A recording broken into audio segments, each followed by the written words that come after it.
আচলতে জীৱনটোত অনুভৱটো তেতিয়াহে কৰিব পৰা যায় যেতিয়া নেকি আপুনি শূন্যতাৰে পৃথিৱীখন যদি চাব খোজে। এটা কথা মই আপোনালোকৰ মাজত এটা শ্বেয়াৰ কৰিব খুজিছোঁ। আচলতে আপুনি যিমানেই আপুনি টকা পইচা সম্পত্তি সংগ্ৰহ নকৰক কিয়, কিন্তু শেষত শূন্য। মৃত্যুৰ কোনো পকেট নাথাকে। গতিকে উপাৰ্জন নকৰিবলৈ মই নকওঁ, উপাৰ্জন কৰিব লাগিব, কিন্তু এনেকুৱা এটা উপাৰ্জন কৰিব লাগে যিটো উপাৰ্জনৰ জৰিয়তে না প্ৰকৃতি, না মানুহ, না কোনো প্ৰাণী বা জীৱ জগতৰ কাৰো অন্যায় হয়। এনেকুৱা এটা ব্যৱস্থাপনাৰে আপুনি টকা পইচা সংগ্ৰহ কৰিবলৈ চেষ্টা নকৰিব যিটোৰ জৰিয়তে প্ৰকৃতিয়ে হওক বা মানুহেই হওক বা সমাজেই হওক বা যিয়ে নহওক কিয় কাৰোবাৰ অন্যায় হয়।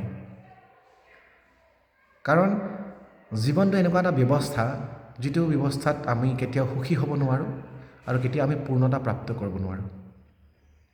অসম্পূৰ্ণতাই হৈছে জীৱনৰ এটা মূল আধাৰ। গতিকে এই অসম্পূৰ্ণতাক পূৰ্ণতা পৰ্যায়লৈ পাবলৈ হ'লে মই ভাবোঁ আমাৰ চিন্তাধাৰা, আমাৰ কৰ্ম ব্যৱস্থা, আমাৰ সকলোবিলাক ঠিক হ'ব লাগিব। গতিকে অসম্পূৰ্ণতাই যদি আপোনাক পূৰ্ণতালৈ যদি ৰূপ দিব পাৰে, মই ভাবোঁ যে এনেকুৱা ধৰণৰ সমাজৰ কল্যাণ যদি কৰিব, মোৰ যদি অসম্পূৰ্ণতাই মোৰ যদি কিছুমান তৃপ্তিৰ ত্যাগে যদি সমাজখনক যদি উন্নতি কৰিব পাৰে বা ভৱিষ্যতটোক যদি সুৰক্ষিত কৰিব পাৰে, তেতিয়াহ'লে নিশ্চয় সেই কামটো কৰাটো ভাল বুলি মই অনুভৱ কৰোঁ। গতিকে বন্ধুসকল, মই ভাবোঁ সকলোৱে তেনেধৰণে চিন্তা চৰ্চা কৰিলে নিশ্চয় মই ভাবোঁ না প্ৰকৃতিক ধ্বংসকাৰী মানুহ ওলাব বা মানুহে মানুহক হিংসা কৰা মানুহ ওলাব।